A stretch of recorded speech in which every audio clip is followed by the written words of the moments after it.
All right, well, it is 2 o'clock. I think we'll get started. Again, welcome. My name is David Rice. I'm with Weber Basin Water Conservancy District, and joining us as another panelist is Janice Terry. She's our garden lead, and both of us have the background in horticulture. She will be addressing some questions as we go, or she'll be kind of tallying some questions, the similar questions you might have along the way, and then we'll address those as we get towards the end. So let me just kind of get things started here. This is a new format for us. This is the first time we've done anything like this online. And so this is kind of a trial run. We'll see how this goes. And if it goes successfully, then we do anticipate doing some more of these, at least over the next month, until some things maybe get back to normal. Where we're allowed to meet back at our facility and do some more classes. But this may introduce some online classes going forward in the future. Year to year now, if this is a good format and works out. So for those of you that are you're joining us, hopefully you can hear me, the technology and everything. If you have some questions, use the chat feature or the Q&A feature on the little control bars that you should see. Janice will be able to address some of those questions and hopefully help you with the technicalities as I get started on the presentation. I likely won't stop and pause for questions along the way. Janice will try to address immediate questions, but again, at the end, we'll try to address any questions. So for now, I'll go ahead and get started. Let me also just mention just one quick thing before we get started. So Weber Basin, those of you that aren't familiar, I don't know how many of you are familiar and how you maybe came across this link. We sent it out through social media and other means. But our primary interest, of course, is in water and water supply for all the needs of the people here along the Wasatch Front in Davis and Weber counties, and then in Morgan and Summit as well. So currently our snowpack, our water year is good, and secondary water will be coming on as normal on April 15th. We are encouraging you to wait to water until needed. We've got good soil moisture right now.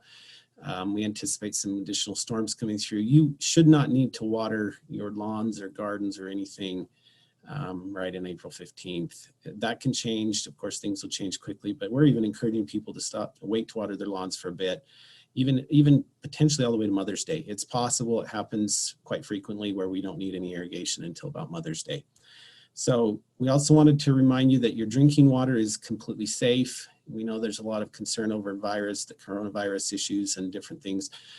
We take great pride in providing good, reliable drinking water. Your water is safe, and that's our primary focus right now, is making sure that we continue to deliver good quality water so that you have good tap water to drink. So this is going to be recorded. We're going to make some links available hopefully right after this presentation this afternoon. Those links will be on our social media site and on our website. So we're not sure on the format of how we'll get those out. It may just link you over to a YouTube video.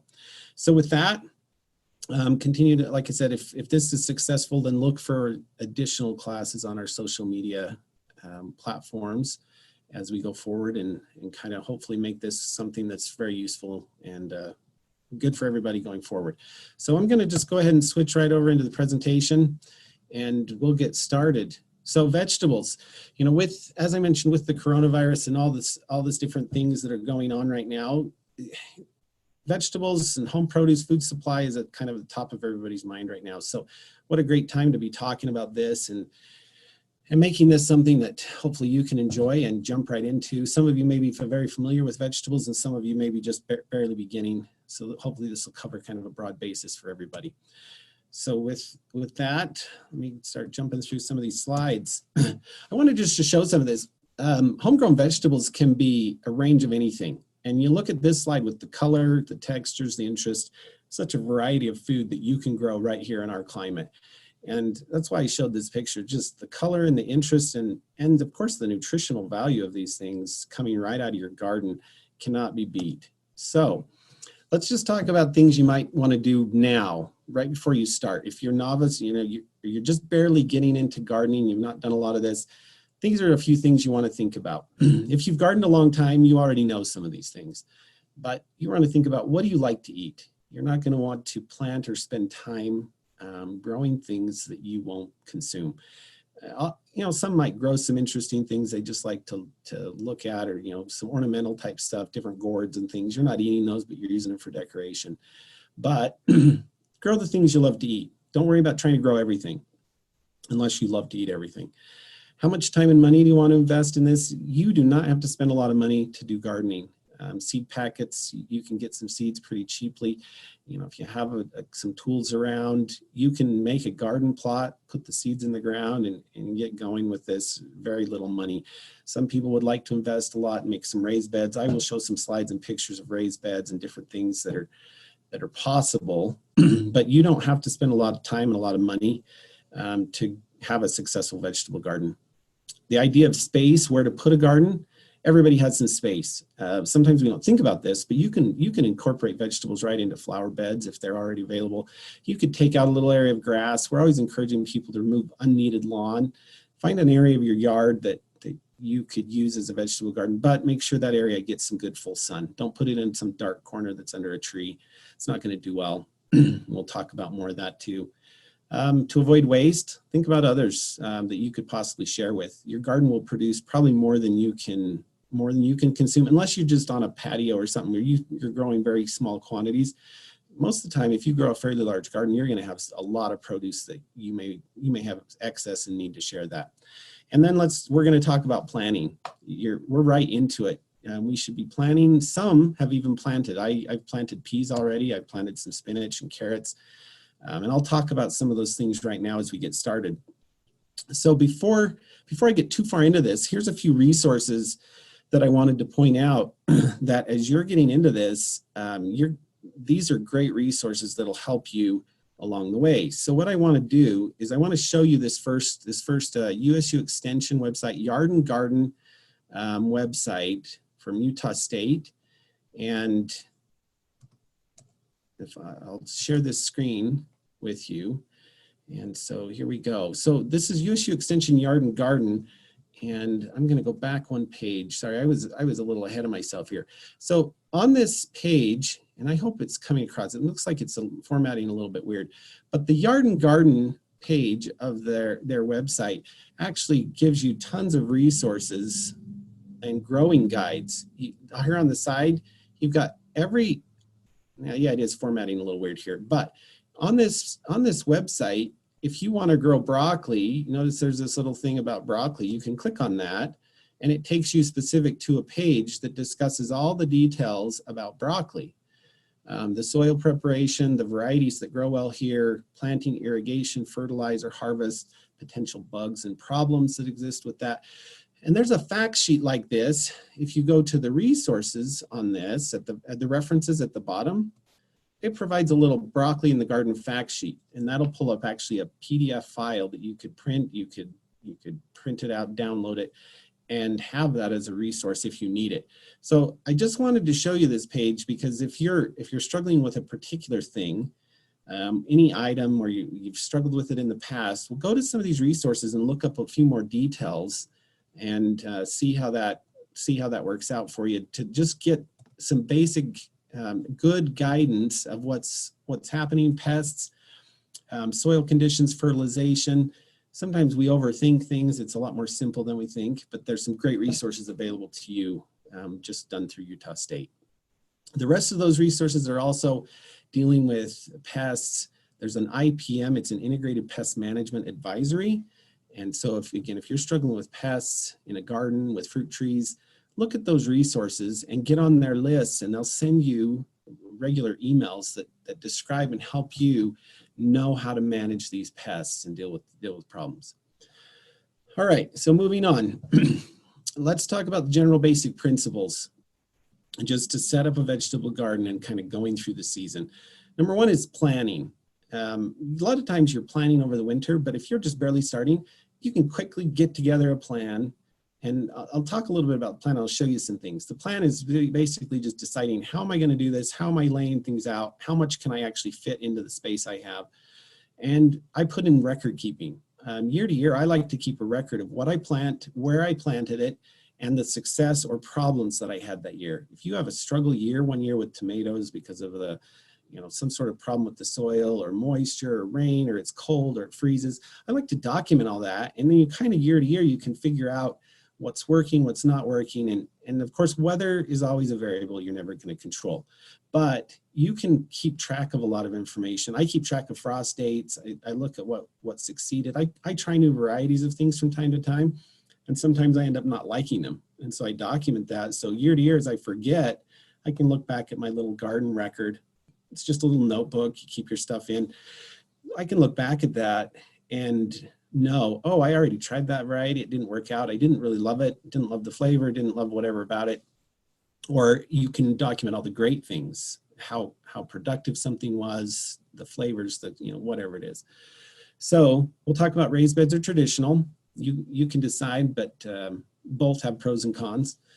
We'll talk about soils, how to prepare and amend them, fertilization, the planting, seeds versus transplants, and what to do and when.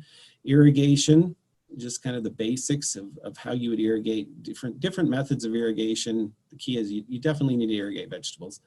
And then maintenance all the way to harvesting. So we'll get into all of those and kind of just, again, the whole overview. So let's first talk about kind of a definition of two things: cool season and warm season crops. Cool season basically references those crops that grow when the temperatures are cooler. And right now we are in the cool season. So as I mentioned, these are the items that can be planted now. You can direct seed them. You don't need to buy transplants. Don't even try to grow. It doesn't make sense to do transplants of any of this stuff. You just have the seeds, you put them in the soil when the soil is workable. We've had a little bit of rain, so depending on your soil, you may still be a little muddy. We had a break right around St. Patrick's Day. I did plant my peas right on St. Patrick's Day this year. A lot of times, I've actually planted peas at the end of February before. So peas, spinach, lettuce, you can get your broccoli and cauliflower started from seed. If you wait on those, you can get them as transplants and put them in a little later, but you don't need to spend the money on that. You can put them in from seeds now. But if your soil is workable, meaning not muddy, you can go out and you can till it, you can turn it with a shovel, it's not sticky, it's workable, then you can go ahead and get these things in the ground now. And then they'll start producing fairly early. As it warms up, usually these things finish up. Carrots continue, and then you can harvest carrots all through the summer into fall and even over winter, some of them in the ground. So some of these will carry into summer. Some of these will not go well into summer. They'll tend to bolt. Your lettuces, your spinach, some of those, they'll send up a seed stalk and they're kind of wrapped up. But you can get these things started and get a harvest of these very soon in the season. Your warm season crops include this list that you see on your screen. Now, if you're not able to see the screen for whatever reason, you're just listening, we'll try to post these slides online as well. But your warm season crops are your corn, your beans, your squash, melons, tomatoes, pumpkins, all the viney crops, onions, and basically your herbs. Most of your herbs are annuals, and they're not particularly tolerant of frost. So that warm season crops means you're putting these in after the frost danger is gone. And that would typically be around Mother's Day every year, right here along the Wasatch Front. If you're on the backside in the Morgan or Summit counties, that's even later. You might be the 1st of June before you can actually get these out. So we'll talk about some protection methods, though, if you do want to try to get things started earlier here in just a minute. So I put up this one slide here for famous vegetable families. The reason is if you know a little bit about which types of vegetables go together, and you have particular issues in a garden, a lot of times issues are related to specific families of plants. Okay, so if you're struggling with tomatoes and potatoes, and you keep putting them in the ground in the same place, and you keep having these particular problems, verticillium wilt or some of those are related, and so they're going to have similar problems depending on the types of viruses or bacteria that may be affecting them. So knowing just a little bit about the families can help you understand, if you're going to have problems, how to deal with some of those problems, or to move things around, change things up a little bit. But this is just a little bit more about the families. I'm not going to dwell on this too much, but you can reference this again later. This kind of helps you know which types of vegetables are grouped together. So let's talk about planting. Number one is your site. You're considering your sun, your shade, your soil type, etc. If you have a heavy clay soil, that's a concern. If you have a shaded area, that's a concern. You need to look for a site in your garden, in your area, in your home, around your home, wherever it is, that provides you a good amount of sun. You need 6 to 8 hours of full sun for vegetables. The more, the better. If they're full sun all day long, great. If they're at least 6 to 8 good hours of full sun. You also want to think about accessibility, maintenance, irrigation, aesthetics, all those kind of things. A lot of times you might think, oh, it's the back corner, I'll stick it back there, there's nothing going on. But sometimes maybe you want your garden a little closer. If you're going to be harvesting and enjoying, gardens can be very attractive. You can incorporate some flowers into them as well. This can be a very functional activity space of your yard that you really enjoy being in. So think about the site, how accessible it is, if there's irrigation available to it, all those things. If you live in a deer-prone area, you need to consider those things. How are you going to protect this garden? Deer will come in and destroy your garden unless you've got some forms of protection. You want to stay away from large trees for many reasons: the shade, the root competition, just various issues. And then we'll get back to space available with raised beds or traditional beds. But you can kind of see a couple pictures there of some examples. Make sure you have enough room, but choose a site. And if back to soils real quick, we'll get to this in detail. You can amend soils by adding organic matter. So thinking about the plan or a layout of your garden, this is just a little rendering. Notice it's on graph paper. So ideally, you're measuring out your space and you're thinking about these plants at maturity. If you don't know the size of the plants at maturity, well, do a little homework and look at and see how big some of these will get. Know that a zucchini plant gets fairly big. Know that your tomato plants need a little bit of space. You can't cram, 4 tomato plants in 1 square foot of area. So you're going to lay out your garden the best you can. And that's just a simple plan. It doesn't have to be this elaborate or colored or anything. You're basically drawing some lines, making some circles on a paper to give you an idea of spacing. Here's a square foot garden plan. The whole concept of square foot gardening, where you actually plot it out in this grid-like pattern of 12 square inches, and it's a square foot. You can put certain numbers of plants per square foot in an area. 1 pepper plant, lettuces and spinach and stuff. Of course, you can put a whole bunch. But your square foot gardening plan, similar thing. You're just thinking about the space you have and how you can fit material into that. How many plants you can actually fit into your space. So on continuing with planning, keep track of the varieties you try, the locations where you plant those each year. Again, that's for some disease, some crop rotation. Keep track of the frost dates and seed dates, when you were successful, and companion planting. Even you can experiment. There's some different studies on different plants that help benefit each other by planting them close together. One either to deter bugs or pests, or one to help, like certain legumes, they'll help fix nitrogen in the soil, and then other plants can use that nitrogen. And once you get into gardening, I think really gets into your blood. You love being in the soil. You love everything about it, and even the fact just growing your own food. Where it's been. Who's touched it. Full of nutrients, and you're gonna love this as you get going. So I just wanted to show you a few slides about, vegetables. You can grow them anywhere. If you only have a pot on a patio and that's it, well, you can grow some vegetables in that pot. It takes a little more work. It's a little bit more challenging because of the heat issues and some different watering issues, but you can grow these things anywhere. The one picture there on the, I guess it's going to be your left. I think you're seeing it on your left. Anyway, there's some grow lights. People have set these up to grow indoors. We have a special setup to grow indoors. Grow anything almost with the grow lights. Here's these grow lights again: a tomato plant, some squash, some lettuces, different things. You can grow this stuff anywhere. It takes a little more homework, a little more work to figure out where things are going to be and how to make it work, but you can do it. So let's talk about garden layouts and methods. This is going again back to planning with traditional beds or raised beds. Now, the aesthetic appeal of raised beds everybody seems to love the look, and it's clean, it's tidy, it's raised up. So I'm talking about raised beds first. They're kind of at the bottom of that list, but raised beds can take up less space. You can really fill a raised bed full of material.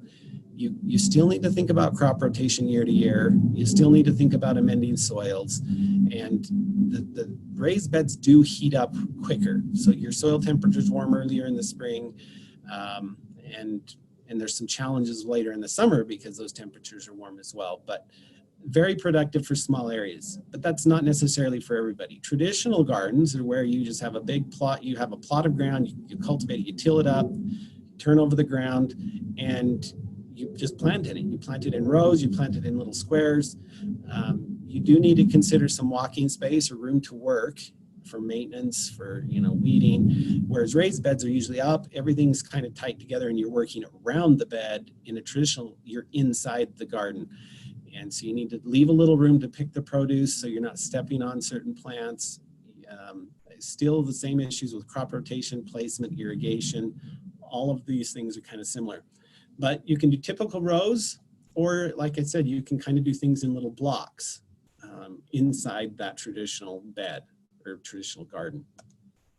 Here's a couple pictures. Notice these are both kind of traditional. One with rows, you can see the irrigation tubing there. One with kind of more blocks of greens. These are lettuces and stuff. So it doesn't have to be a skinny row. You can actually make a wider, blocky row of a lot of material, especially the greens, your leafy greens and some of that. But some of the bigger plants, tomatoes and stuff, we'll get to some of the things that are needed there with supports and stuff like that. That's just another picture, that same. I'll talk about the green things in here. They're referred to as wall of water. I'm going to get to that and some protections for early planting here in just a second. But here's just some slides of a layout of a garden. Notice in this one, a row of carrots, a row of onions. Your certain things are in nice, clean rows. Other things are really bushy, and they've left space enough for those things. Once again here, you can see a little bit of trellising for different things that might need to climb onto something or have a little bit of a structural support. The picket fence is probably to keep out small animals. That wouldn't keep out deer. But these are some ideas just to show you generally some things that you can do. One more thing on raised beds. I'm not going to focus a lot on square foot gardening. There's a whole book, there's a whole program about square foot gardening. And if you're interested in that, go online and do some research on that. There's pros and cons to it. I don't think it's a bad thing. I just haven't done a lot of it myself. I'm kind of more of a traditional gardener. I've got a big garden plot and I do it that way. But for raised beds in general, you don't have to follow the square foot gardening principles, but you can do some things. Just, you can almost even do rows in a raised bed, but you're not really utilizing your space. It's elevated. It can be temporary if you just mound up dirt and then move that from time to time. Most of the time, these are permanent structures. Once you placed them, you're not moving them, because to try to move them is you've got to remove all the soil, move the beds. But here's your advantages. Number one is you can control the soil completely. Once you build the bed and what you put in it, it's 100% up to you. And usually the material that's put in it is an artificial soil mix. So you know what's in it, and you're controlling some weed growth. The nutrients. It has good drainage, warmth, the length. You can lengthen the growing season by doing some coverings. You can irrigate it pretty easily in a small beds as well. And then maintenance sometimes becomes easy as well. You can reach everything from the sides, and anyway, they have some advantages. The disadvantages are initial work and initial cost, and then the soil amendment as a disadvantage isn't terrible, because you should be amending soils in vegetable gardens all the time anyway. But every single year in a raised bed, you would want to add compost. The nutrients will deplete year to year, and so you add compost to get nutrients back into the soil mix, the artificial soil mediums that you're putting into the raised beds. Irrigation methods can sometimes be challenging, and that's why it's an advantage and a disadvantage. So here's a few examples of some raised beds. Very attractive. You can kind of put them anywhere. Ideally, I'll talk a little bit about this in irrigation, but ideally you're separating the irrigation from everything else, just so you can control the vegetable irrigation specifically, different from trees, shrubs, grass, you know, whatever the case may be. So, you know, as I mentioned, you can cover these. These have some kind of cold frame type covers to them, so I'm sure they can get material started in these beds quite early, just lifting those up in the day so they don't get too hot, putting the covers down at night so it keeps them from getting too cold. These were some beds in our learning garden before we built a new building. They're, you know, they were attractive looking beds. We tried to incorporate some flowers in them, just giving you some ideas of shapes, sizes. These were about 5 feet wide and about 18 inches tall. Other than the middle one was about 2.5 feet tall, maybe close to 3. But you can see they fill in quickly. We grew some peas, we grew potatoes in these beds, carrots, squashy things. You can grow almost anything in the raised bed. Usually with raised beds, you probably wouldn't grow corn. Corn is a high demand plant, and for what you're getting off of it, for the amount of space and work it takes in a raised bed, you probably wouldn't grow corn in a raised bed. But you could grow it, you probably just wouldn't because of the yields and everything. It's sometimes not worth it. Here's kind of a square foot gardening illustration. You know, you kind of got it gridded out into squares, and you can see that things are kind of packed in there. Some of the stuff's brand new, it's young, I should say. The leafy things are growing in, but the bigger things haven't grown in yet. There's a pepper in there, there's a potato plant in there, a tomato in the corner. Those are all going to get big and fill up a lot of space as they get bigger.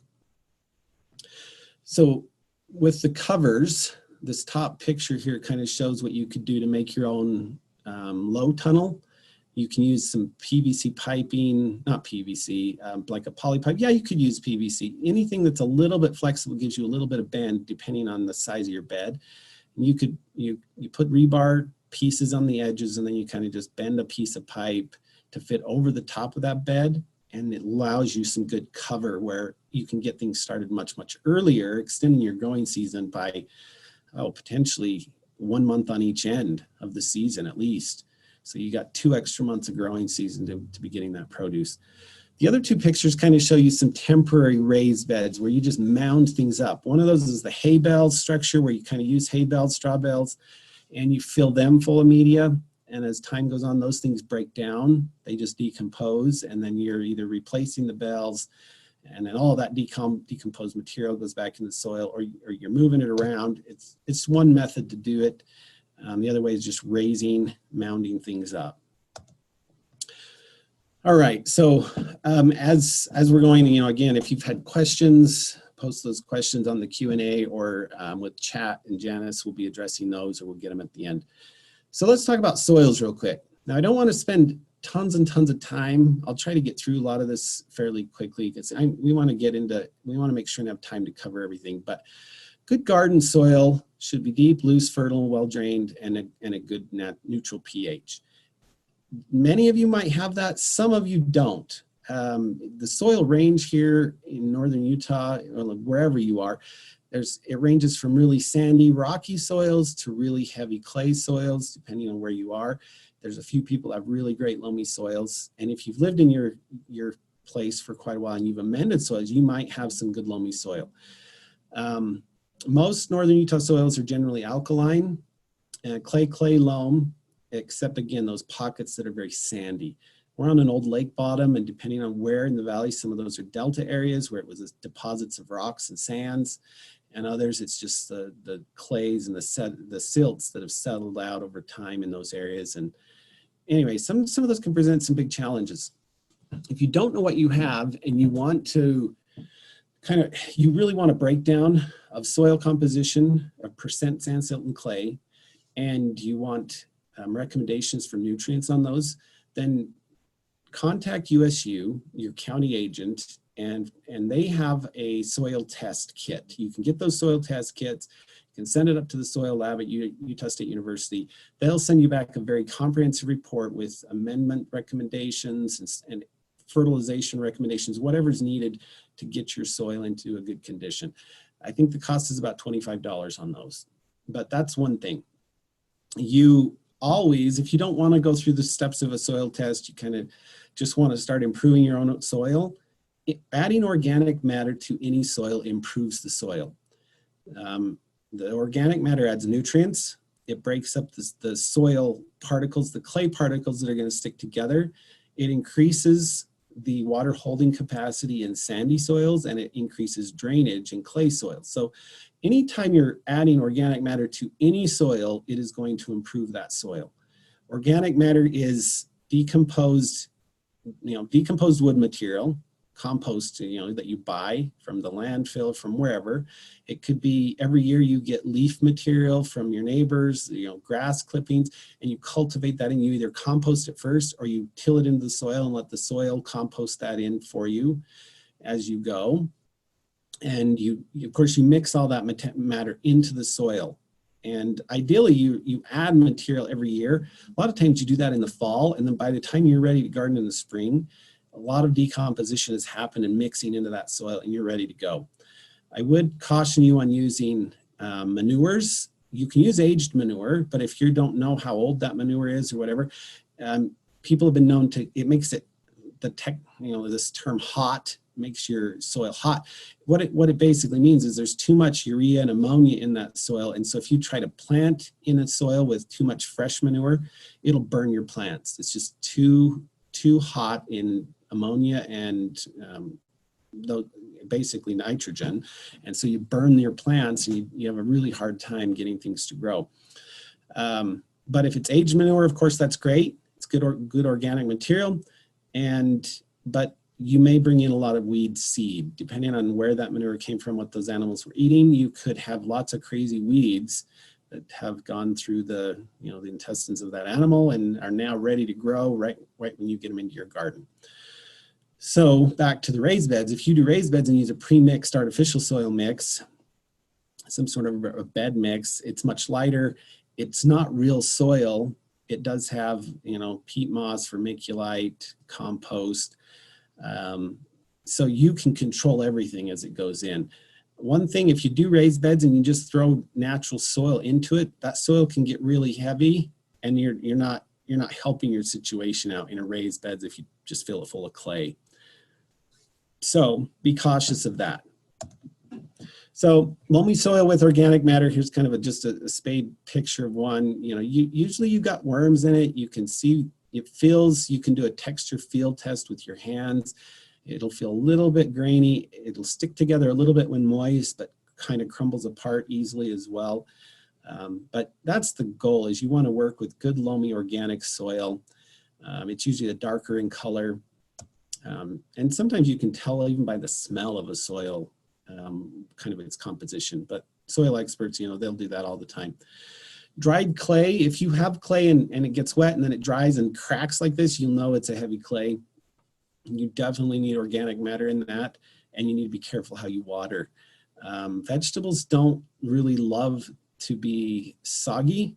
You can get root rot, you can get some fungal issues and just totally damage your crops. So you want to be very careful how you water if you've got a clay soil, because clays do hold a lot of moisture, they hold a lot of water. So let's move on to some soil amendments. Again, I'm trying to go through a lot of things to cover all the basics, but if don't want to bore you to death either.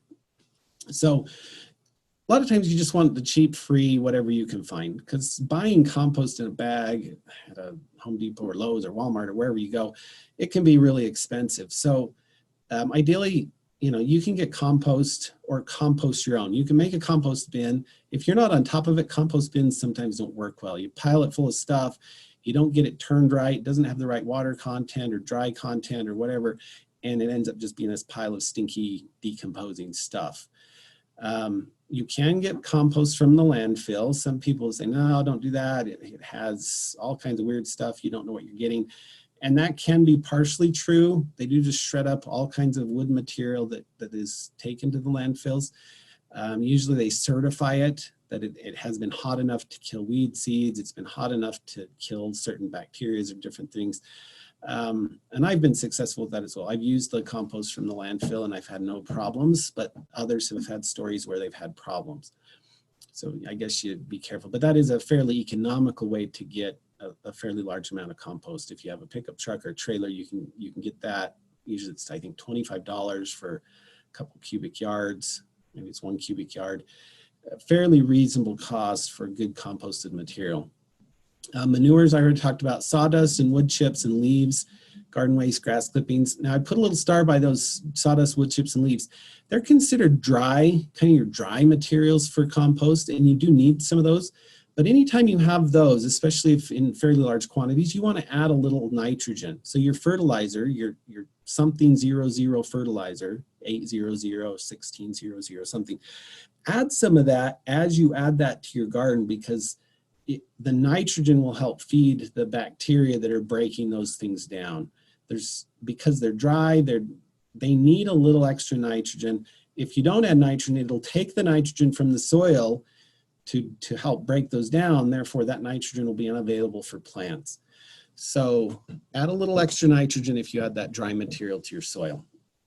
Other materials that you could use if you have available: coconut fiber, coconut husks, pine needles. Again, the pine needles, dry materials, they need more nitrogen to help break them down. Pine needles are not toxic. They won't inhibit growth. You just want to be careful because they need more time to break down. They're woody type tissue. So there's a little bit on amendments for soils. Once you do compost, if you compost grass clippings and some of that stuff, as you turn it, you'll know it's done when it doesn't.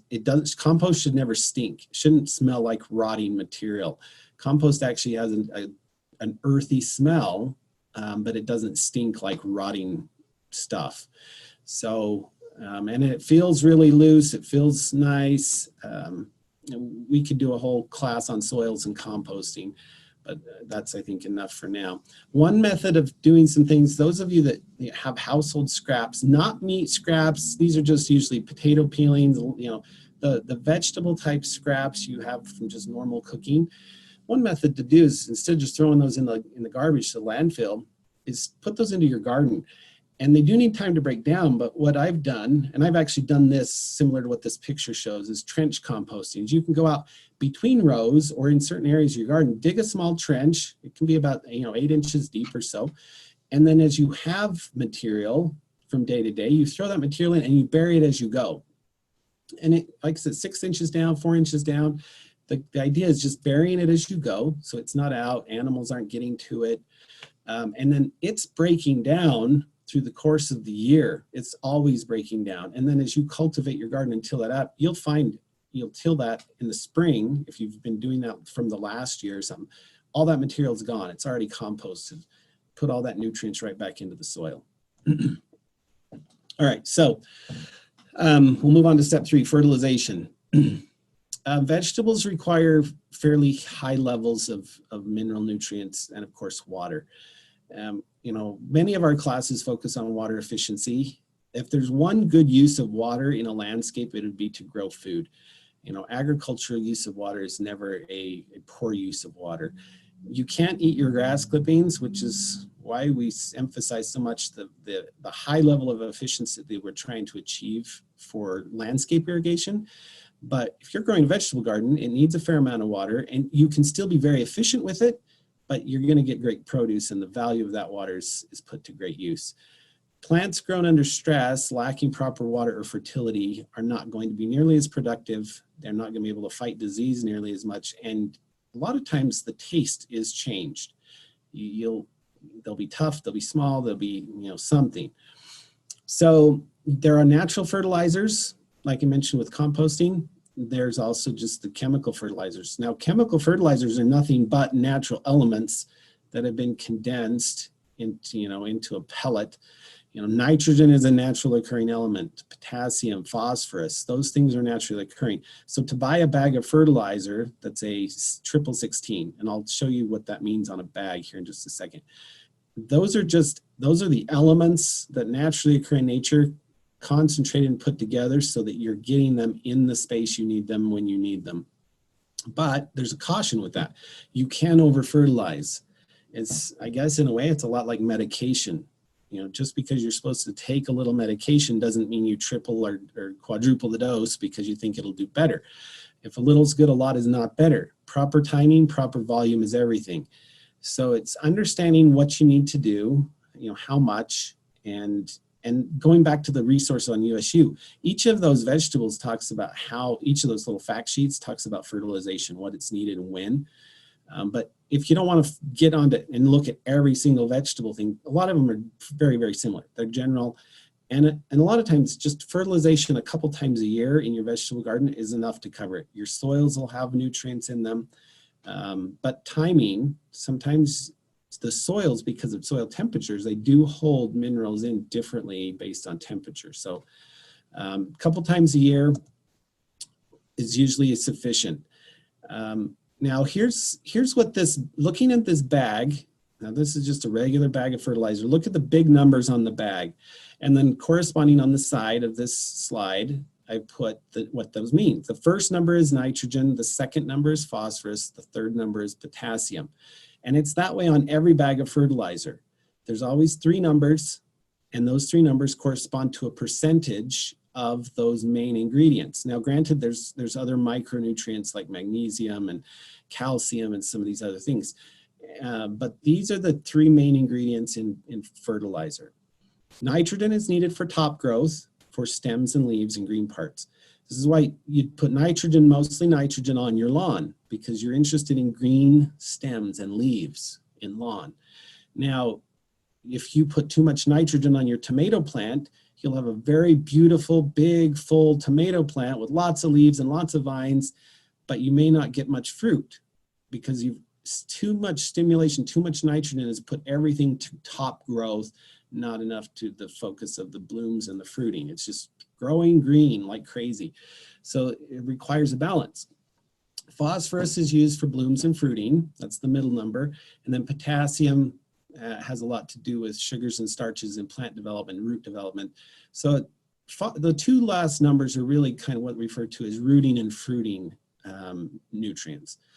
So most often, without getting all into the science of everything and the percentages, most everybody just uses a balanced fertilizer, meaning you get a fertilizer that has the three numbers the same: 1616, 888, 1111, 20, whatever it is. And that, what that is, it's just, it provides an equal balance of all of those nutrients to your garden. Now, then you're kind of taking the guesswork out. Extra phosphorus, extra potassium aren't a big deal.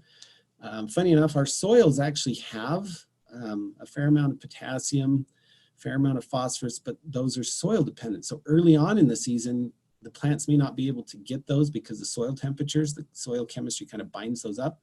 As it gets later in the summer, those are much more available to plants. So that's why early in the spring, you do a fertilization when you plant, and maybe kind of a mid-summer, just as plants are kind of getting going, they're starting to get, it's getting warm, maybe there's a little more stress, they've grown a lot. But a good general garden fertilizer is just a triple 16, 10, 11, whatever you buy. I've already kind of mentioned this. The native soils have high levels of potassium, phosphorus, depends again. Nitrogen can be easily leached from the soil as you irrigate. If you've noticed this on your lawns in the past, you fertilize and then you need to fertilize again.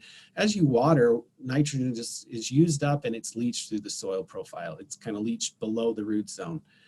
So I kind of already talked about each of these, but choose your method of fertilization. If you like to use the granular pellets, use those. There's a slow release fertilizer, several brands of those. Osmocote is one, but kind of choose your method and be consistent. If you're using more of a liquid fertilizer, kind of the Miracle-Gro type water-soluble fertilizers, those might be a weekly fertilizer. You could go out there and, hand water, especially if you're growing a tomato plant in a pot or something.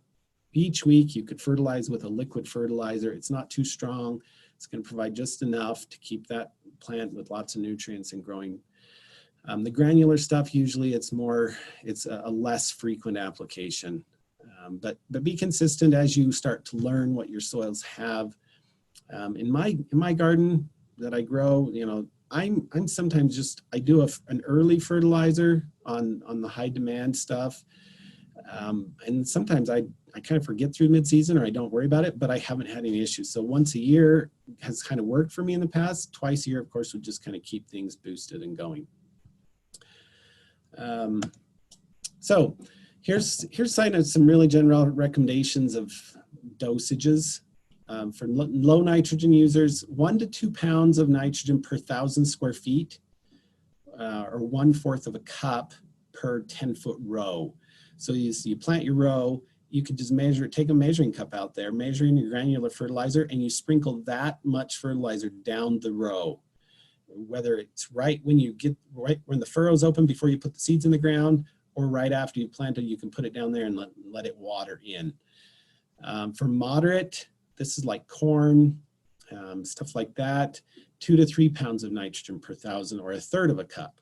So these are the higher demand plants that use a little more nitrogen. And then high nitrogen, 4 to 6 pounds per 1,000. But you'd probably never apply more than 1.5 pounds per 1,000 square feet is the general recommendation.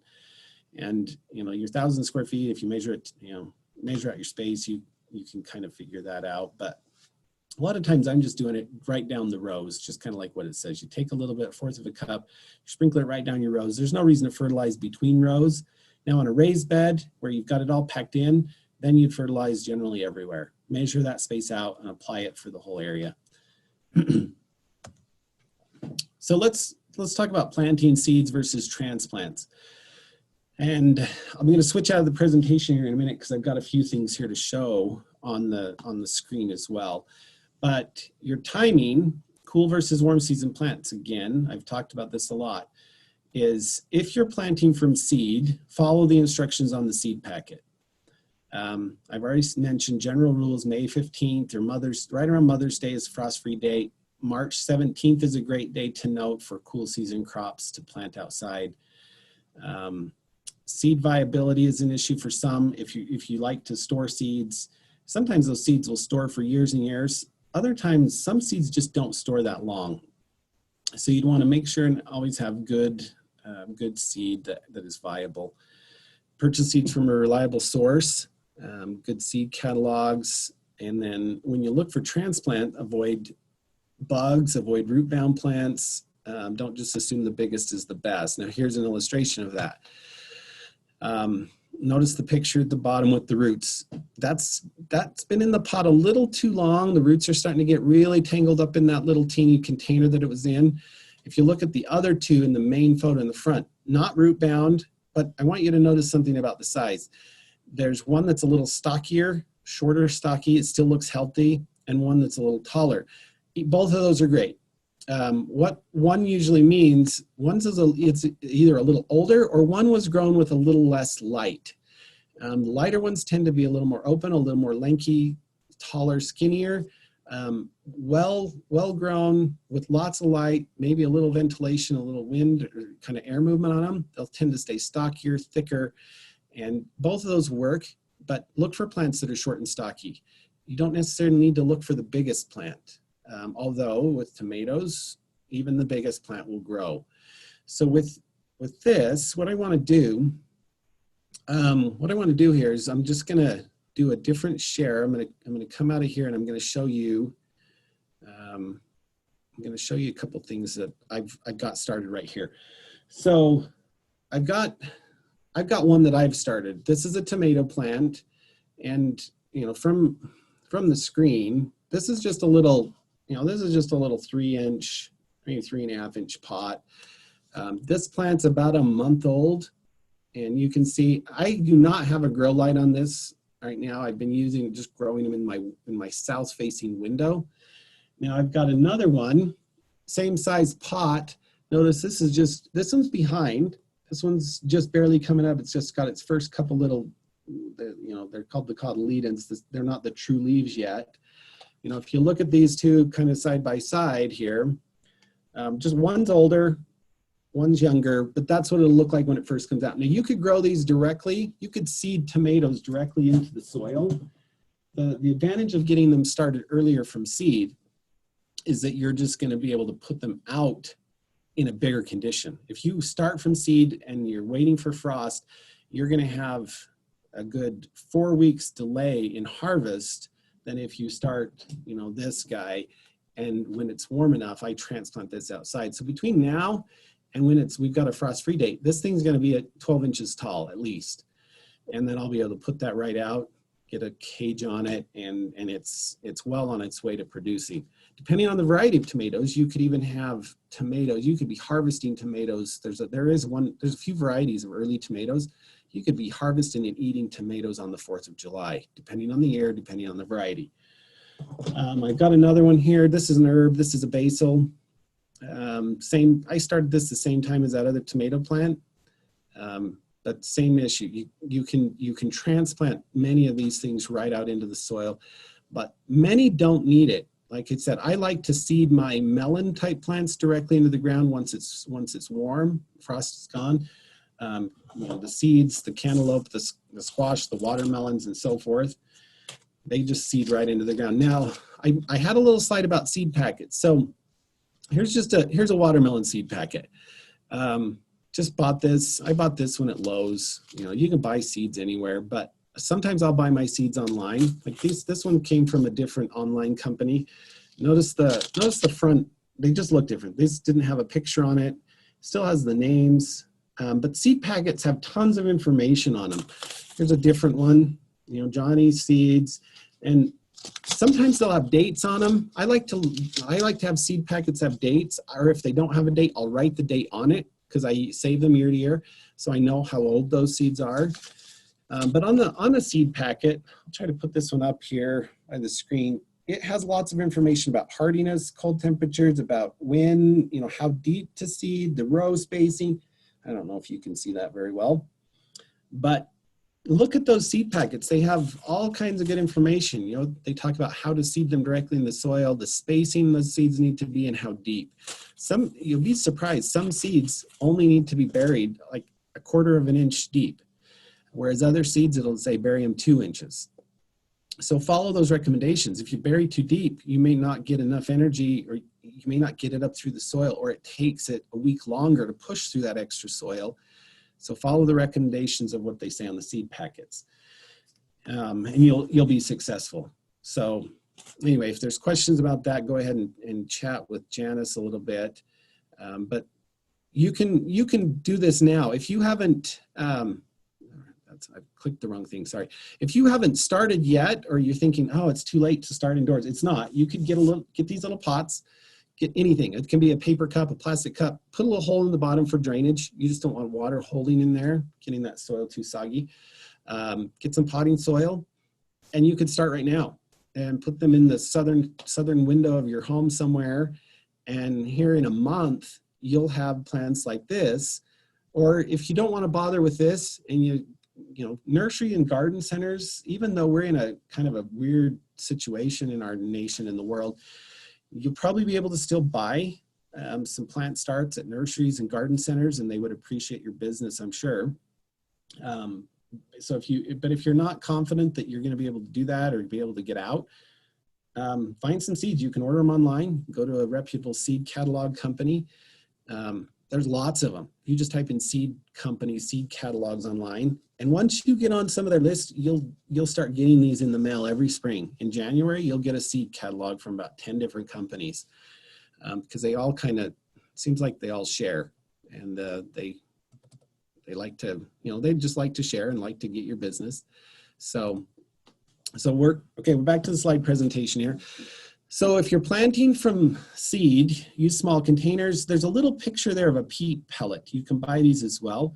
They're kind of like a preformed little compressed thing. You soak them in water, they swell up, and you can put your seeds right in them. And then supposedly you put those right in the ground. I've used those. I usually take off the little mesh netting piece that goes around them before I plant them directly. But those work pretty well as well. Some of the stuff I've grown even this year, I started them in those and then transplanted them into these little pots after they come up. So that's another thing. Notice the little picture there with the plastic cups. Great way to go. So transplants. The types of things you want to transplant are, you can do bare root type things. Strawberries are like that. Asparagus is like that. Bare root stuff has less transplant shock. They're usually not root bound, but most of your vegetables are not going to be bare root. They're never going to be bare root. So you can buy flats, herbs and plants, transplanted and they're in these big flats. Usually, you know, when you go to nurseries, they're in single pots or they're in little 6-packs, those little plastic 6-pack containers. They're called cell grown. Most common, easy to handle. You can pop them right out of the little cells. It's got the little, just, you know, that little bit of soil in it, and you can get those right into the ground pretty easily. They've got established root systems. So, you know, they're pretty easy to work with, pretty simple to deal with.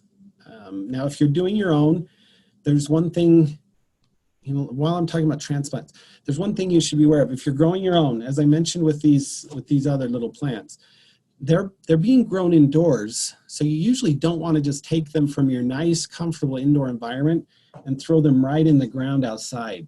They can sometimes go through what they call transplant shock or sun scald. They're, you know, they haven't been exposed to really direct, intense, natural sun outside.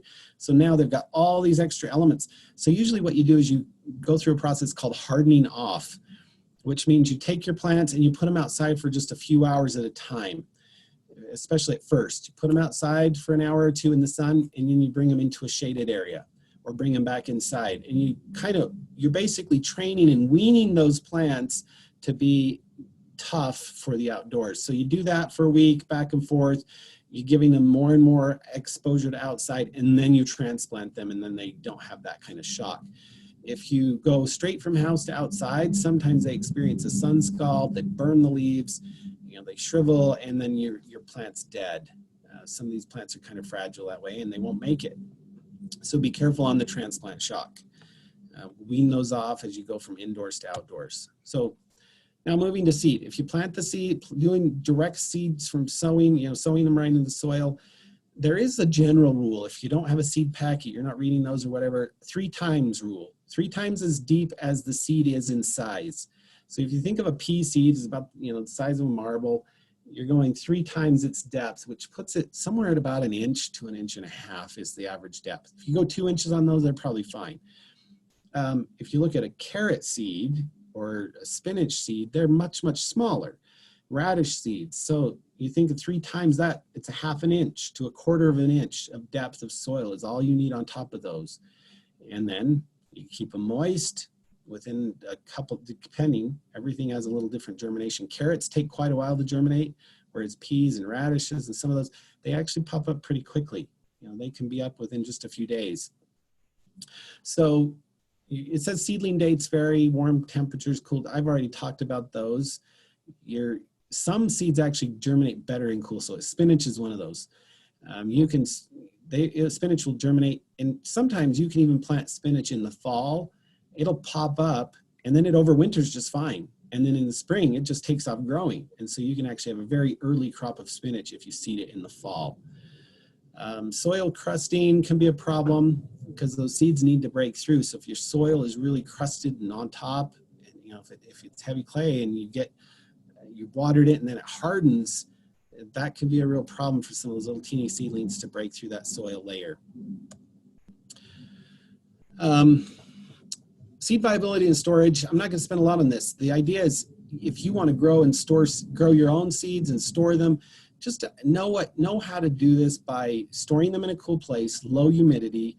The less oxygen and cooler temperatures, the better. It will keep seeds longer. Some people will vacuum pack them and freeze them, which is fine. The idea is don't put them in a garage that's going to get really hot in the summer and then really cold in the winter. That temperature swing is going to decrease the viability of the seeds. It decreases their life. So very consistent, cool, low humidity spaces. If you have a basement somewhere that's a fairly consistent temperature, it's darker, seal them up in a bag, do something. It'll keep seeds longer as far as their viability goes. Growing starts from seeds will give you way more variety options than you can possibly buy from transplants in the store. There's a company called Totally Tomatoes, and there are literally hundreds of varieties of tomato options available, and peppers. Not hundreds of peppers, but Totally Tomatoes, a company, they sell all these different varieties of tomatoes and peppers. So if you want to try something new, you want some unique heirloom varieties and some of those, you need to mail order those and get those seeds and then just grow your own. If you're okay with just whatever the mainstream is, whatever's being sold, and, you know, the 4 or 5, 6 varieties that are being sold in nurseries, then go with that option. It's fine. Of course, our changes, now this slide presentation was, I've made this before some of the recent events, but recent changes in our economy, this is definitely a higher interest. So, you know, the way things are going, it may not be surprising if some seed supplies become even more limited as we go on. More and more people get interested, more and more people growing things. You may need to start saving your seeds. And then you need to learn how to dry them out correctly, store them for next year. The one challenge with that is, unless you have an heirloom variety, because of the cross-pollination that happens in some of those things, you may end up with a slightly different variation of what you had originally the next time you go through, you know, you harvest the seeds, you plant them. Just the nature of cross-pollination and hybridization, you will get some different outcomes as you save your own seeds. Not always a bad thing, just so you anticipate and know that it won't be the same thing every time. So, difficulty of establishing seeds. So the slow germination seeds are onions, beets, and carrots. And, you know, you can allow, they can't allow the soil to dry or crust on the top. So if you seed these directly, you need to keep them moist. Sometimes that involves just a light watering, very light, just to keep the soil moist on top a couple times a day. Now that's based on temperature. Like right now, we've had little rain events, we've had good soil moisture content. So if you seed these in now, you may not have to worry about them, at least for the foreseeable couple weeks, and it may give it just enough time for them to germinate, and then it's not a problem anymore. You can soak the seeds. Notice the little containers there. The ones of pea seeds, they've been soaked overnight. The other ones look like beet seeds. You can soak them overnight. What that does is it actually hydrates the seeds, causes them to swell initially. And instead of them having to do that process in the soil with the natural moisture of the soil, you've kind of given them just a little jump start. They're nice, they're hydrated, all soaked up, ready to kind of just start their germination process, which again, depending on the seed type, takes a little bit of time. Companion planting and intercropping. These are practices that just allow you to increase your yields and like I said, reproduce or reduce the problems.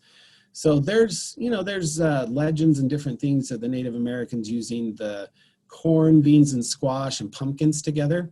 They'd grow a corn stalk, they'd grow a pole bean by it, and then the bean could use the corn as a pole to grow on.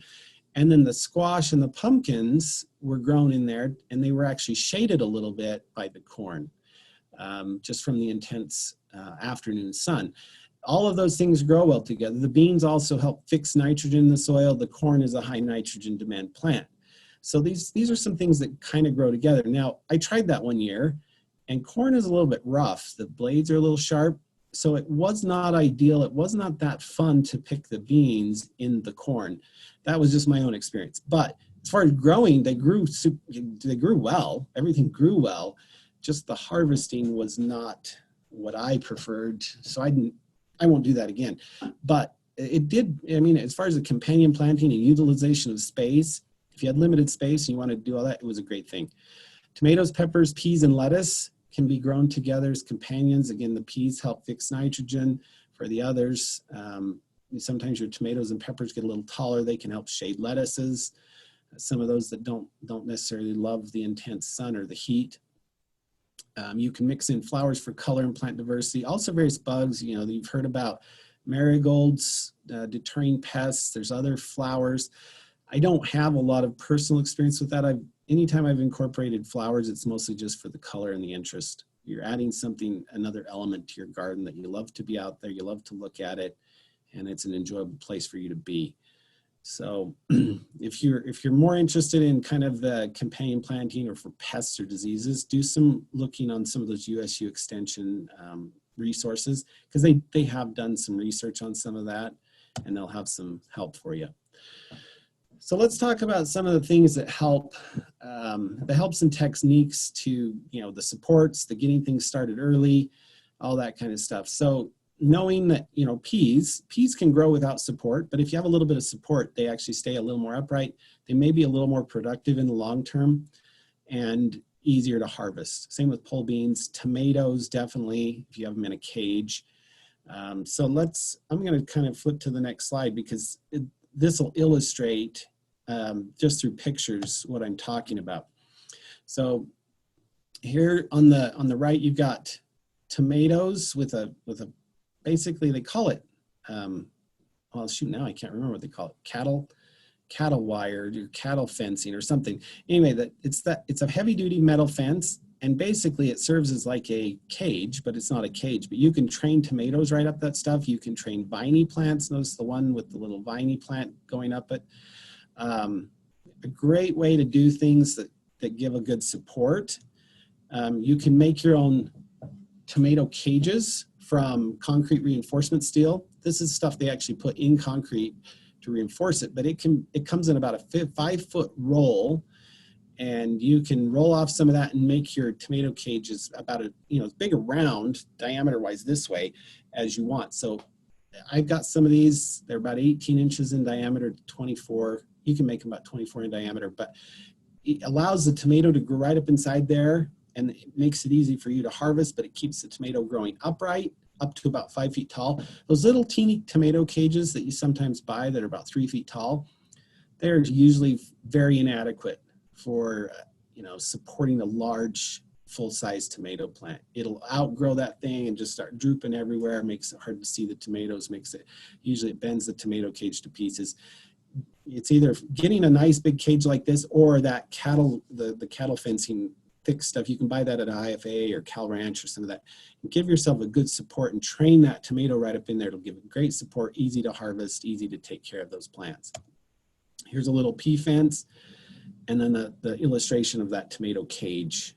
That's a smaller version, but anyway, the idea is you're getting that right up through the middle of that, super easy to harvest and take care of. Some things with vines, the thing there with the strings, that looks labor intensive. I don't know that I would do that. I would use some sort of a metal something. Also for cleaning that off, a metal, you can just pull the vines off and they break off as in the fall. You can use fences, different things. Viney plants can grow on anything, and it helps if you have a small space and you're thinking, well, I can't grow this pumpkin. It'll take over and grow everywhere. Well, go vertical, start going up. And here's a great example of what you could do with gourds. You can grow them up on some sort of a trellis. You can do this with cucumbers. You can do this with pretty much anything if you get the support on the fruit. And I'm going to show you some slides. Here's another gourd trellis. You've grown them right up over the top. You can walk through there. Kind of cool. It's not only it's interesting to look at, but it saves the space on the ground as far as, having gourds just spread out everywhere.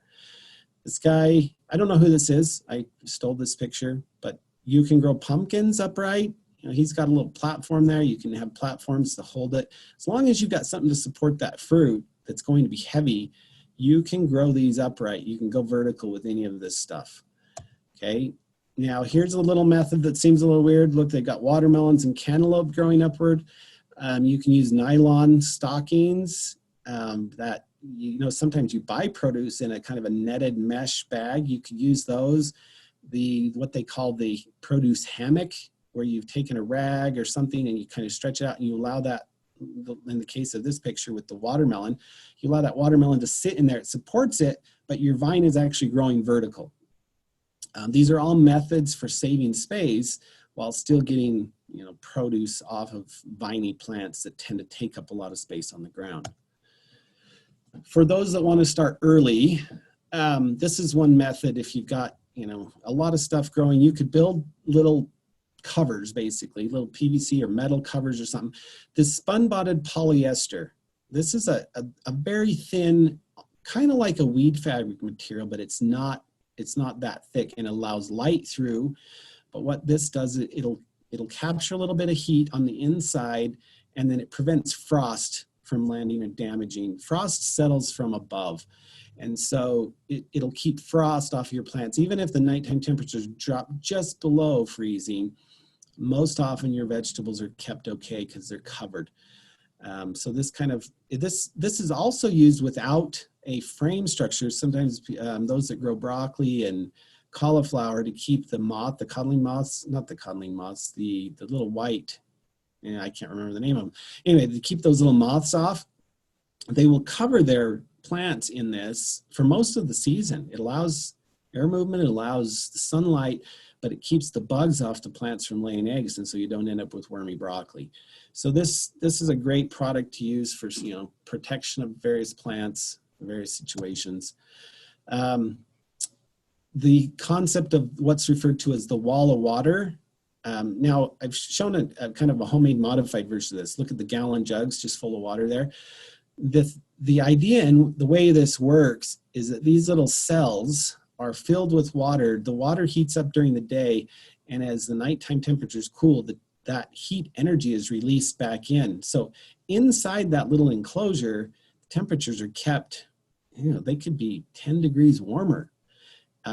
Interesting enough, I've used these for many years and they work great. I've been able to actually put tomato plants in the garden in April, cover them with these, put these on for for that month before frost, and then take them off once frost damage is no longer a problem. But I can have these, I can get tomatoes out in the garden early and they're not damaged by any potential cold. I've had the water in these actually freeze, but the plant inside remain fine. So that year to year, it's a little bit of a risk. I get super excited and want to get my garden going early. And so I often put tomatoes and peppers in wall of waters by mid-April, depending on the weather, and they do very well. So you could do the same type of thing. The one with the milk jugs would work. It doesn't keep it quite as enclosed. You could have a heavy frost on top of that and still damage your plant, depending on the amount of heat energy that's radiated out of that through the night. But this is one great way to get things started early, actually in the garden, as you transplant or so forth. If your tomato plant is sticking out of the top like that one, and there was a heavy frost, it would destroy the top of that plant. All those leaves on top would be frosted and die. So they'd have to be fully covered or fully inside the wall of water to be protected. So anyway, if you have questions about that, we can address those a little bit too as I get towards the end here. So let's talk about irrigation for a minute, and proper watering, trickle versus drip irrigation. I'm going to show you, well, I'll go through these and then I'm going to switch back over to video for a minute and show you a couple things. So we're often recommending drip type irrigation. Now, those of you with secondary water, this is a challenge because you need to filter it. Now, if you're already filtering the water, that's great. Then you don't have to worry. But if you don't filter, the drip irrigation will plug up and then nothing will get watered and it'll be really frustrating. But the idea with trickle irrigation, it's slow. It allows a nice deep irrigation and it's directly to plants. You're not overspraying anything. You're not watering weeds. You're not putting water everywhere it doesn't need to be. You're not running water down a furrow. You're not doing any of those kind of things. So trickle or drip irrigation works very well. Weeping hoses or soaker hoses, they can work depending on your situation. They usually don't last very long, maybe only one season, because out in the sun they kind of break apart, they deteriorate. And they do not provide equal distribution of water for the length of the hose. There's always more water on the front end than the far end, just because they're not pressure compensating, they're not any of that. So you can expect to have a different volume of water throughout the length. Spray systems work fine. The only issue is they're spraying everywhere and everything. So that includes weeds. That can lead to getting foliage on or water on the foliage. Depending on the situation, that can lead to additional fungus, powdery mildew issues, and some of those things. Not always. Some of you have probably done this and been very successful with spray irrigation. That's just fine, but it can lead to potential issues in certain cases. Furrow irrigation is where you simply make a little channel next to your row. Depends, you have to have a little bit of a slope and then water basically just flows down that furrow. A lot of agricultural things used to do furrow irrigation. They basically open up a floodgate at one end, water would flow down the furrows in each row and all the way to the end of the field. In small gardens, you'd need to watch this carefully because it would run down the furrow, and then if you're not watching it, it's going to overflow and flow somewhere else. And depending on where that's somewhere else, it could be down into your basement, it could be to the neighbors, it could be somewhere, you know, you'd have to watch that very closely. So it's not efficient, time intensive because you're watching it. All methods can be automated and manually performed, manually operated. That you can set up timers for this kind of stuff. There's lots of different things. There's battery operated timers, there's regular valve timers, there's all kinds of stuff. The idea is water appropriately to have good produce, to reduce pests, and, you know, eliminate other problems. Ideally, you know, depending on your soil, on an average loamy soil in our climate, the hottest part of the summer, you usually don't need to water more than every other day. Now in a raised bed, that changes. In a raised bed, you're usually watering every day because it's elevated, it's up, so the temperatures are different, the exposure to air movement is a little different. They dry out much quicker. So heat of the summer every day, probably on a raised bed, your typical in-ground type things. In my garden, 3 times a week is usually what I water. Depending if it gets really hot into the 100-degree range for a little bit, you're bumping that up and giving you that extra 4th day a week. But rarely do I need to water every day. I mean, there's maybe an exception where you let it water every day for a week in the middle of the summer or 2, but you know, change that up. Don't overwater, but again, plenty of water to get your good produce. So here's an illustration. This is my garden with some drip tubing. Now I'm going to switch out of this. I'm going to switch out of the slideshow here for a second, and I'm going to show you just one method. So this is what I've used for a while, and it seems to work for me. Now there's many different types of drip irrigation. I'll first show you, if you do a raised bed, you know, this is the kind of thing you may consider using, is just a point source drip. So this is an emitter. This end here punches into, has a little barb, it'd punch into a poly line, a distribution line somewhere. This would deliver water directly to a plant. So if you were doing things with just a tomato plants or peppers or something, plants that have a little bit of spacing, you could easily direct water to each of those plants using this type of method. There's also some drip tubing called inline drip, and I don't have any of that here. I had some at the office, I don't have it here. The inline drip tubing has emitters spaced evenly about every 12 inches or every 18 inches. You can put that in a grid pattern through your garden and water everything fairly evenly with that. What I've used is this stuff. It's really flat, it's really flexible, this stuff. It's called drip tape. This operates on very low pressure. Usually you have a pressure regulator that takes this down to, I have a regulator on mine that takes it down to 12 PSI, because my garden's big enough that the 12 PSI gets this all down to the right pressure. Now I don't know if you can see, you can see this little incision right here on the camera. There's a little incision right here. 4 inches down the road, there's another one down here. So every 4 inches, there's this little incision. And then inside this tube here is a channel. It's pressure regulated, meaning every one of those little outlets is going to put out the same volume of water down the length of this tube, this tape. Now, agriculture agriculture farms are actually using this now. And you can have rows of 200 feet of this, and you can get equal water distribution down the length of that 200 feet. In my row, my garden, my rows are probably about 25 feet long. And this stuff works great. So to put that together, it's just a little barb fitting like this.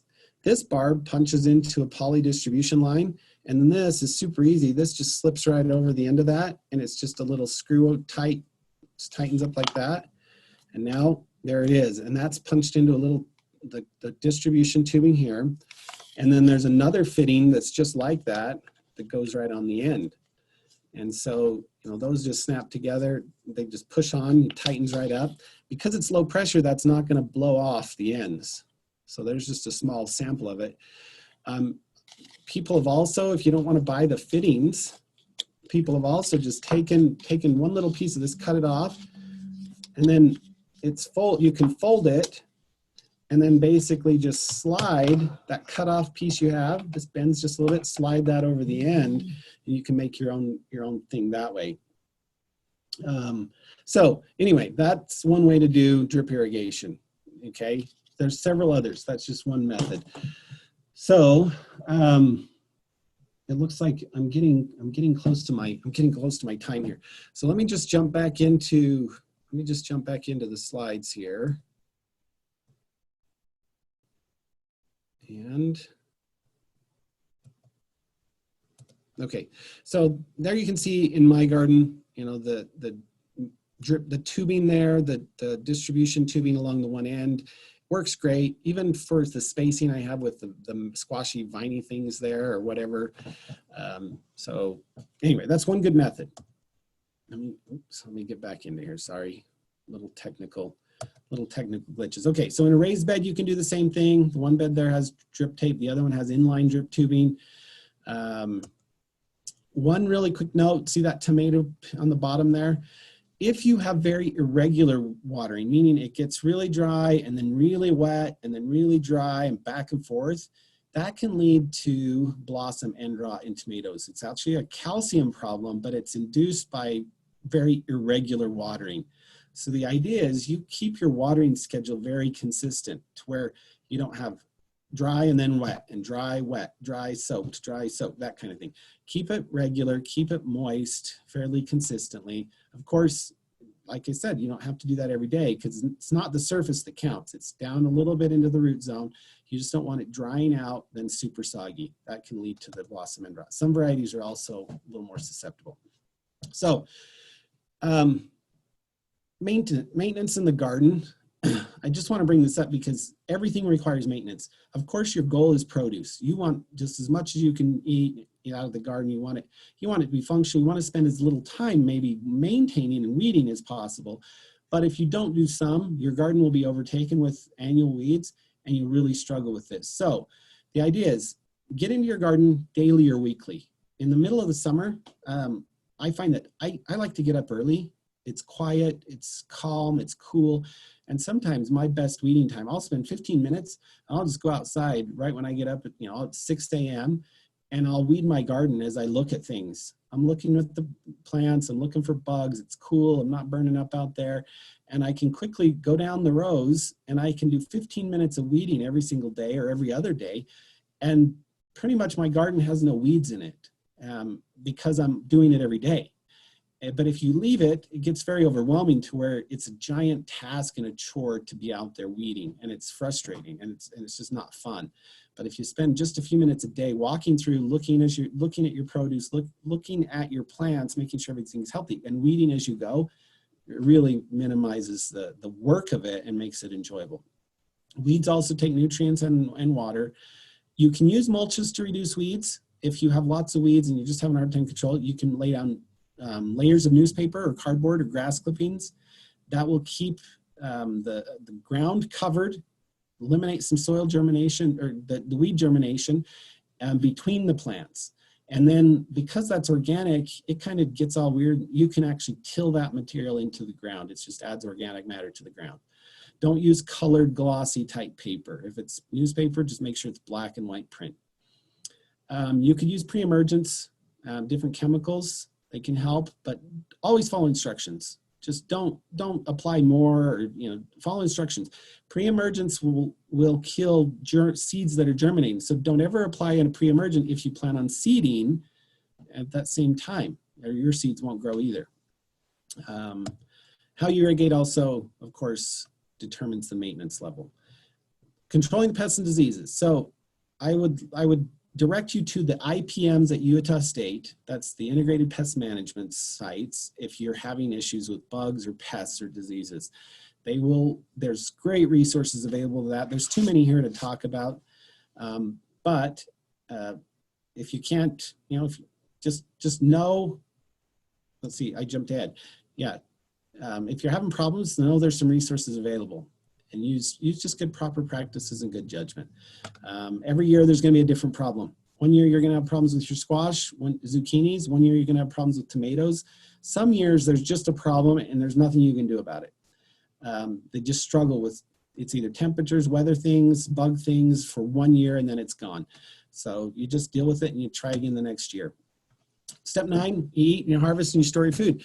This is the funnest part. This is why you do it. And hopefully you're not just doing this once. You're harvesting all season long. Once you start producing, you're harvesting until a hard frost sets in and it kills everything. But pick them when they're at their peak. If you haven't done this before, you will never view store produce again the same. The flavor of your homegrown stuff will be so much better. You'll be picking it when it's ripe. It's not being shipped anywhere. It's going straight into your house. So you will just love picking fresh produce. The flavor, the quality will be so good. If you can't eat it all, learn how to store it. You can bottle it, dry it, freeze dry it. There's lots of methods. Learn how to store it and use it up for later. And then, of course, if you're not knowing even how to use your fresh produce, get online. There's so many resources available on how to store things, how to use things, how to incorporate things into different recipes that your kids will love if your kids are picky eaters or whatever the case. Homegrown produce is also, you find that sometimes kids that don't like vegetables, once they have homegrown stuff and they've helped kind of produce it, they find that they actually like it. So anyway, you're going to love the flavor, the quality, everything about it. You're just going to love this. So I've thrown just a few pictures in here at the end. There's so many fun things you can do. The square watermelons, if you put a container around a watermelon, you could actually grow it square. I don't know that it's worth spending the time to do that, but there are little novelty things you can try. The types of pumpkins you can grow, whether you love to eat them or just carve them, just for some fun in the garden. Just here again, the colors, the peppers, you can grow all kinds of colors of peppers, different sizes, green beans, you can grow purple beans, you can grow purple broccoli and purple cauliflower. There's so much of interest and fun that can come out of vegetable gardening that give you these different interests. Like I said, it involves your kids, and involves the whole family pretty much to get involved with this, and then just the enjoyment you're going to get out of it. So lastly, I'm throwing corn in here. Corn is something that's high demand. Often I've kind of just told people, if you really love corn and you're going to grow it, great. Otherwise, sometimes it's just worth it to let the farmers grow it and then go to the fruit stand and buy a dozen ears when they're at their peak, because it's such a high demand. And if you don't have a lot of space, sometimes it's just not worth it. But sweet corns, they have symbols with them. I'm not going to spend a lot of time there, but you can see them on the slides here. Each of those symbols means something different. You don't want to just buy straight old corn. You want to buy sweet corn that's some sort of sugary enhanced, and they're all hybrids. They've been well developed. They need good pollination. There's lots of different varieties to choose from. If you plant these varieties, don't try to plant multiple varieties. Just choose one, because they do cross-pollinate. So if you try to grow Indian corn for decorations and sweet corn, they can sometimes cross-pollinate, and you'll end up with maybe some weird blackish looking or orangish looking kernels in your yellow sweet corn that won't taste very good.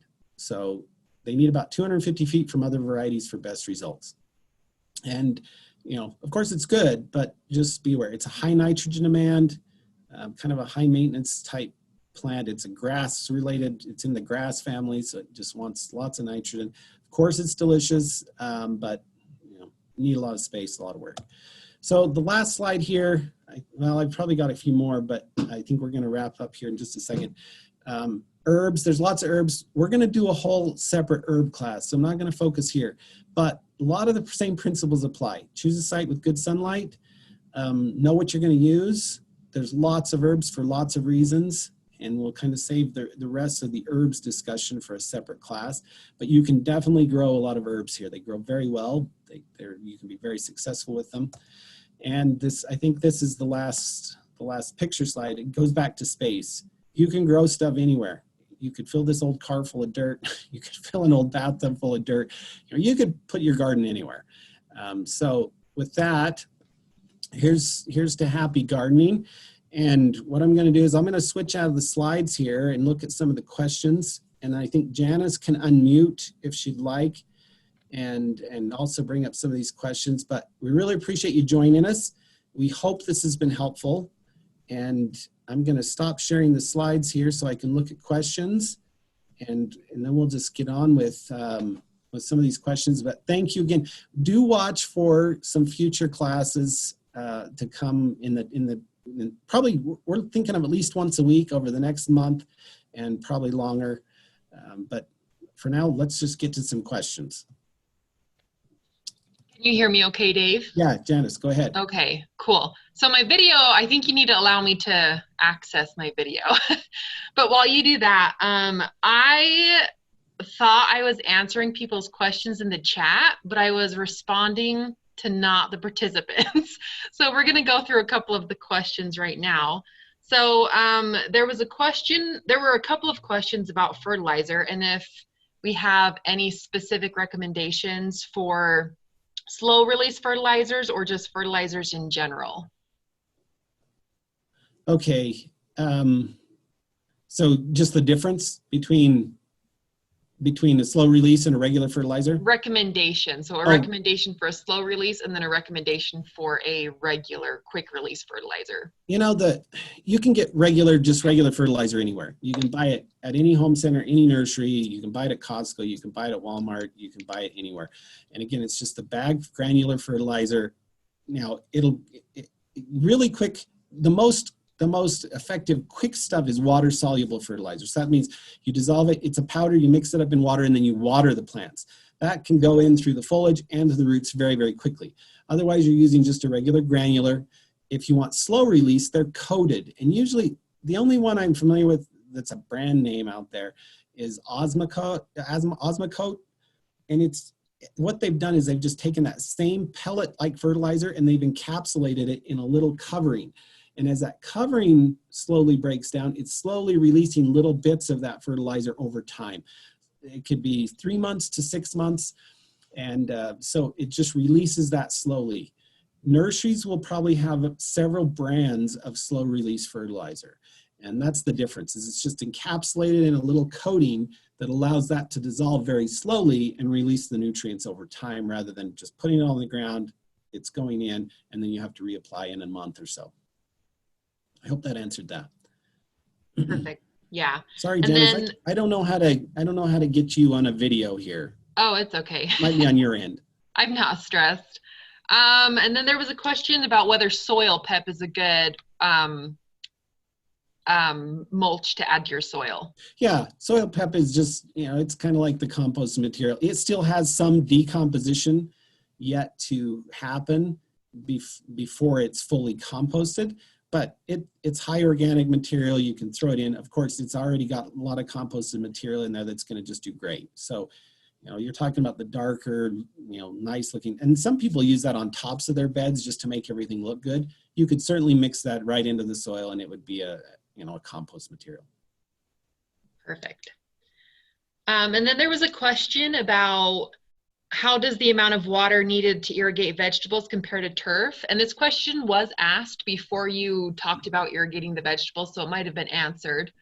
Okay. But if you want to talk about that a little bit. Yeah, so turf and vegetables probably, they're so different. Turf in a landscape setting, we always talk about turf is the highest demand plant because it just needs a lot of water very regularly. Vegetables, they would compare, like if you have no way of separating irrigation and you're watering your vegetables with lawn, you're probably about equal. You're maybe watering your lawn every other day and you're watering your vegetables every other day. It'd probably match up fairly close, but if you can separate it, ideally you do. Vegetables, I don't know how to describe this very well. I need to get this. Vegetables are they're high water demand, but they're different than lawn. Lawn, you're worried about uniformity, you're worried about everything being green. Whereas, your uniformity, you're not worried so much on vegetables. But timing, yeah, I guess you could, just to make it simple, if you're doing an every other day type thing, yes, it's fairly similar. Cool. And then there was a question, are certain plants better in raised beds or traditional rows? Not necessarily. You can grow any of it in either case. It's just going back to the advantages and disadvantages. Raised beds, you get soil temperatures increasing quicker. So sometimes you can get a little earlier start to some stuff. But no, as far as certain plants doing better or not, no, not really. They grow in either condition. Perfect. And then there was one about how long you can keep seeds. Did you already answer that one, Dave? We talked a little bit about seed viability. I didn't have a chart because seeds seeds, their storage is different depending on the type of seed. I shouldn't say type, it's just which plant. Some seeds are just longer, they store better than others. You know, they've found wheat and different things in some of these tombs in Egypt, and they've planted them and it's germinated, you know, after centuries or whatever. So, I mean, there's some scientific evidence that some of these can last for a very, very long time if stored properly under just the right conditions. The ideal conditions are low oxygen, low temperatures, and so if you can store those, you could have seeds for decades potentially. If they're just out, you haven't really put them in a bag, you haven't done anything, you might expect after, you know, 4 or 5 years on some seeds that the viability, the rate at which they germinate, decreases. One quick test, I didn't talk about this, but one way to test this is you can take just a few seeds, a sampling of maybe 5 or 6 seeds out of a seed packet, put them in a wet paper towel, put them in a bag in a warm place, and see how many of those seeds germinate. If all of them germinate, you'll know that pretty much a good majority in that packet are going to be still very viable. If you maybe get 1 out of 5 seeds germinating when you've tried that little test, just in some paper towels, moist paper towels that's warm, you'll know out of that seed packet, you might only expect 1 out of 5 of those seeds to grow. So if you're going to spend all your time planting, but you only get 1 out of 5 or 1 out of 10 seeds growing, buy a new packet of seeds and throw that one away. Perfect. One thing that I did kind of think to share was, so there are some seed companies that sell canned seeds. Yeah. So if this is something that the reason you're asking this question is because it's something like maybe you want to put some seeds in your food storage. I know that Mountain Valley Seeds, which is a local seed company, they sell cans of seeds, and they've tested them, and the seeds all germinated after like 10 or 20 years. So if that's something that you're concerned about, then maybe finding a sealed can of seeds could be a way to go. Yes, that's a great idea. So, and then there was a question about how do you mitigate water consistency with rainfall? Okay. Typically in our climate, we don't get a lot of summer rain. So that's less of a concern, although year to year we can have thunderstorms. Ideally, if it rains, you know, 1/4 to 1/2 inch, just delay your irrigation and, you know, skip one irrigation event and then assess it from there. It's just turning off your timer and then turning it back on. Now, if you have a hard time remembering to do that, you know, 1 extra irrigation isn't going to be a huge deal in the middle of the summer. It's the spring and fall that you may start to run into issues, especially spring. Ideally, if we're getting plenty of rain, don't even run irrigation. Just let the rain take care of it. But it is a challenge. One thing you could do if you're set up on an automated timer, you could buy a smart controller, which dictates, you know, it's running things based on weather. So if it rains, it delays irrigation. That may facilitate some of it, and you can get all the controls on an app for your phone, which makes it easy to turn on and turn off rather than running to the shed or the garage. But ideally, you want to just watch things and turn it off when it's raining and let it run when it's not. There's not really a simple way. It's going to require a little bit of time and a little bit of effort on your part to make sure you're not overwatering. And if your soil drains well enough, I mean, we want to be efficient. We want to be efficient with water. If it rained and your water still ran that day, if your soil drains pretty well, it's not going to be a big deal. But if your soils are heavy and they hold a lot of water, that's where you could run into some potential problems. Cool. There was a question regarding crop rotation that asked, the question was, if I grew tomatoes in a bed last year, how many years do I need to wait to plant tomatoes in that same bed? That's a great question. I think ideally you'd want to move them every year. Tomatoes, now they're coming up with different tomato varieties that are more resistant to verticillium wilt and some of these other potential virus or bacterial things that affect tomatoes. But just to avoid any potential problems where those things can build up in a soil over time, I like to move mine around every year. Now, if you don't have a huge space, do the best you can. But if you have room, I don't even wonder, you know, can I leave these here? I just rotate things in different places in my garden every single year. And then you kind of avoid some of those problems. Sweet. And then what was the drip tubing called that you demonstrated again? It's the one I have used. It's actually called drip tape or trickle tape. Again, it's this stuff. I have not seen this sold anywhere retail. Maybe you can buy it at some nurseries. I've always just bought mine online. I order it. It's sent in various roll sizes. So depending on the size of your garden, you can figure out, you know, this is going to take me 100 feet of this stuff. And you can actually buy various lengths. You can buy a roll of 100 feet. You can buy a roll of 1,000 feet. It is pretty cheap. It's pretty economical. You're usually only pennies per foot, maybe 5 cents a foot. So if it gets a hole in it, if it wears out because of the sun, it gets brittle, I'm usually just running a new piece because, you know, I can run a whole thing down a 20-foot row for, you know, $1.50. And so it's not worth, there's no way to patch it or anything, but it's economical enough that you can just buy enough that, you know, it's easy to work with and you have plenty. So look for it online. I know there's companies like Drip Works. It's an online company. There's many drip irrigation supply companies that sell it. Sweet.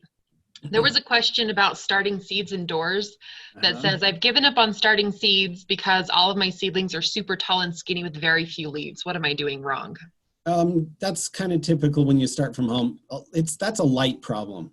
And if you don't have good lighting, you know, you don't even have a good sun exposure, that's just kind of typical when you grow some things at home. It's not a problem. There's nothing wrong with you.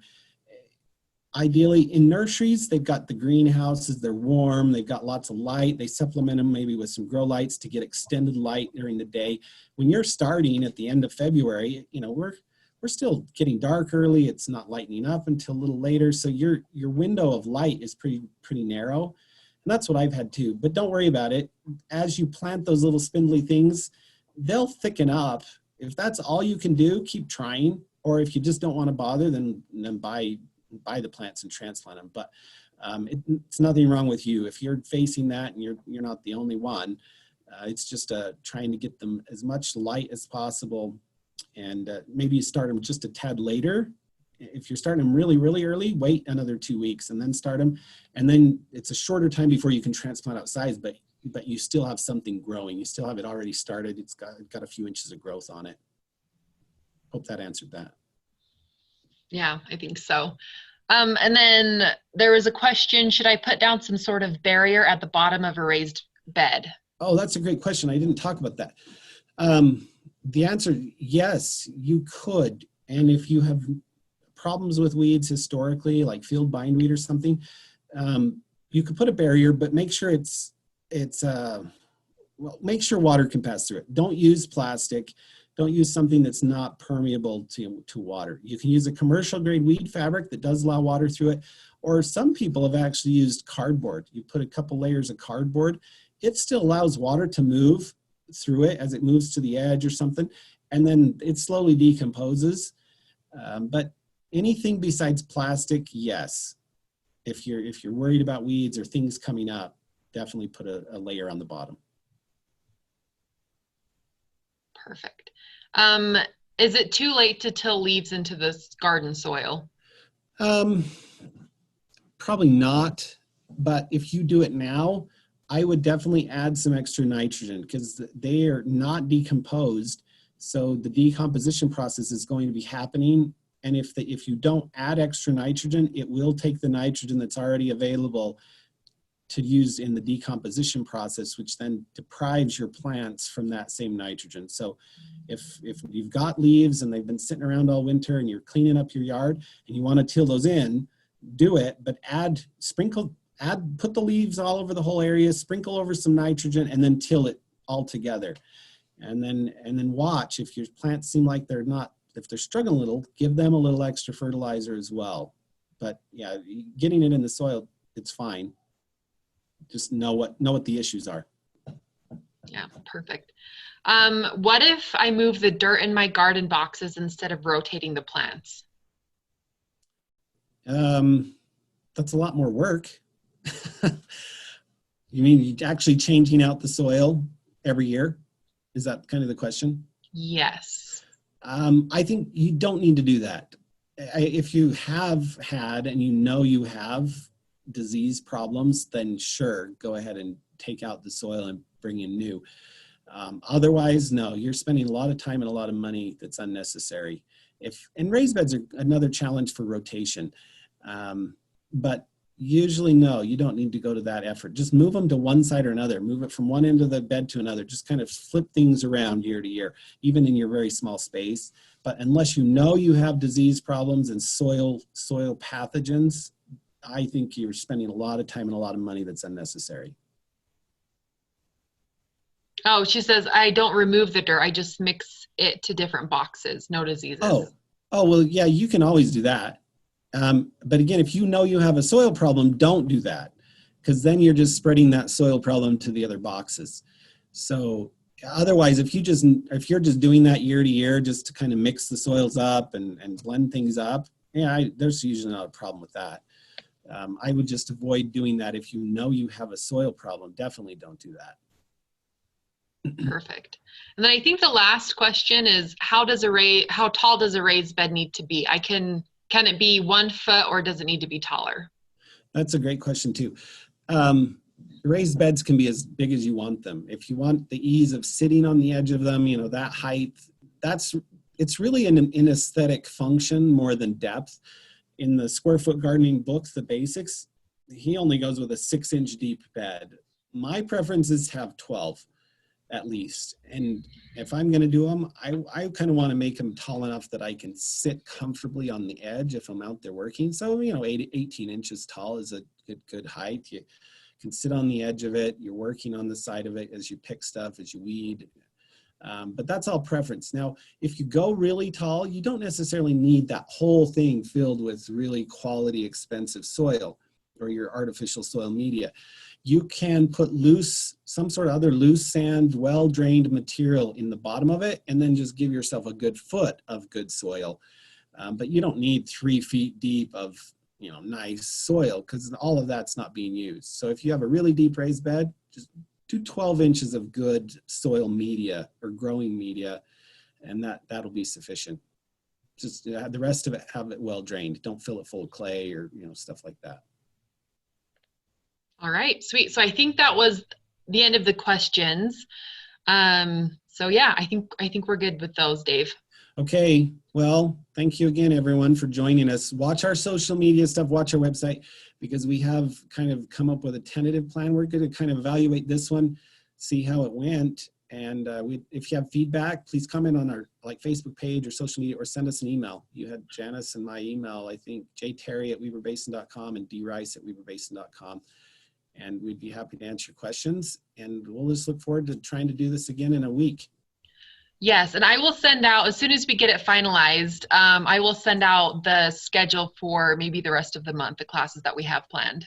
Yeah, and then for those that maybe couldn't, I know there were questions about recording. I think we are going to try to get this as a video up through a link on social media and our website as well. We'll be working with our IT guys on that. So, okay, well, thanks again. Everyone be safe. Stay away from each other, but get in your garden, right? That's the thing. Stay away from each other, but you can be in your garden just safely as well. So, all right, well, have a good day.